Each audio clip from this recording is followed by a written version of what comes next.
now that the blast that took place yesterday was due to possibly by panic of the suspect. The bomb was not fully prepared for the explosion, and maybe he just was carrying the ammonium nitrate that had been found, 3,200 tons of ammonium nitrate that was caught in Faridabad.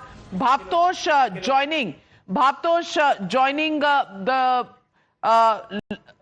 news broadcast at this point. And Bhavtosh, can you give us a sense of what are your sources telling you in the investigation? Was this an act of panic because the hideout had been caught in Faridabad?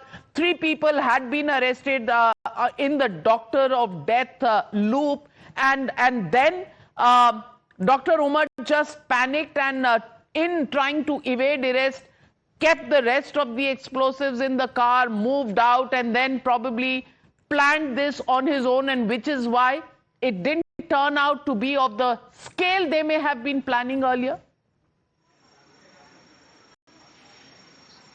Well, as far as the investigation in the case is concerned, it's now nearly 24 hours since the blast has taken place, Navika ma'am, and we are right outside the place where the blast happened. And what is very clear is that the module was being busted since Sunday, when the first set of searches were carried out in Haryana. The first arrest took place on 6th of November, when Adil was arrested. Adil's residence as well as his hospital locker was searched, in which an AK-47 assault rifle was seized, and then subsequently raids and searches were carried out in Saharanpur, where from Dr. Muzammil was arrested, and then the searches were carried out in Faridabad on Monday, when 2,500 kgs of explosives were seized from one of the rented accommodation, and 360 kgs of explosives was seized from another place which was also rented by Dr. Muzammil. So he was aware of the fact that searches are being carried out, individuals were being arrested, and the both J&K police as well as the Haryana police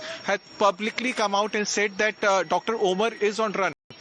He, in fact, left Faridabad at around 7 in the morning, and there is, in fact, virtually a tail of his movements from Faridabad onwards till the Red Fort parking. So he was aware of the fact that agencies are tracking him. Whether he blew himself with an intention, whether that car was laden with explosives, or whether it was an unintentional blast, but it is now more or less clear that he was a part of a very elaborate, sinister plot of Jaish-e-Mohammed. It could be possible that there are other members of this plot, and that's the reason why... Absolutely, and a manhunt for all the other missing links still going on. But at the moment, what we can tell you is many experts and investigators probably feel that, yes, there was a blast, but a larger plot has been averted in the heartland of north of India, which is the capital city of Delhi and the greater NCR region.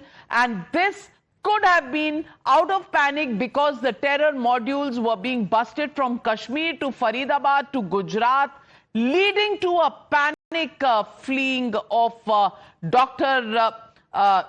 Umar. And now what is also being looked at is whether this had the cross-border connections, as many in the ring of investigation are now confessing to the agencies. On the other hand, for the NDA, Bihar seems to have voted bumper once again, and the numbers, yes, in favor of the NDA, at least on the exit poll at 7 p.m. this evening. We'll wait and watch what result day on 14th of November holds for both the sides. We leave it at that. Thank you very much to all my panelists, and thank you, viewers, for joining me on this special broadcast. Taking a short break, more news coming up on the other side.